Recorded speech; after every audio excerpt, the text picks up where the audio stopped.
Протоколот ќе биде предмет на разгледување на целиот 7-член македонски состав на Историската комисија, но свој став за него ќе дадат дури откако наредната недела ќе се состанат и ќе го анализират. До тогаш нема да дават изјави, иако со протоколот добија две охрабрувања. Едното е за една година да ја завршат работата со бугарските колеги за средниот век.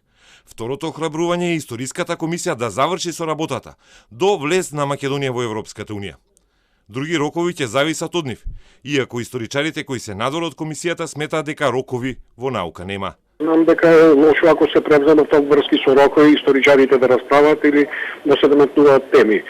Може да расправат на некоја научна основа за разни работи, ама да се стави рок дека мора да се реши нешто, тоа е веќе притисок што нема врска со наука и во врска со политика и тоа е лоша варијанта ако се поставуваат такви рокови пред Историската комисија. И втората работа, комисијата мора да решава консензуално. Тие работи не може со мнозинство, речеме, внатре во комисијата да се носат некакви решенија за историските прашања. Што се однесува до Самуил, чија држава е спомната во протоколот, стои цитат: Владата на Република Северна Македонија ќе подготви и достави прелиминарен урнек од лекција за 7 деление од образовната програма на Република Северна Македонија.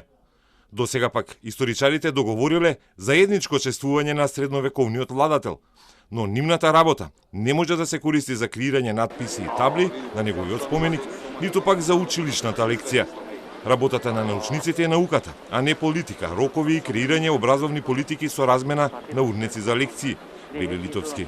Се објави решението за заедничко чествување за Самуил е објавено веќе во јавноста, го имат видено. Јас колку што ми е познато за во учебниците прашањето како ќе се третира Самуил и тие работи воопшто нема никакво решение. И од тему до прва треба да се расправа за тоа и тука ако постават некој рокови, мислам дека е лошо. Дека тоа е директно мешање на политиката во образованието и во науката. Протоколот не е дел од преговарачката рамка, но е спомнат. Сепак ќе има големо влијание во процесот, за кој вице-премиерот Маричиќ во интервју за Српска политика предвидува дека ќе биде тежок и одговорна задача и дека не содржи никаква шанса за асимилација, бугаризација, ниту пак територијална претензија.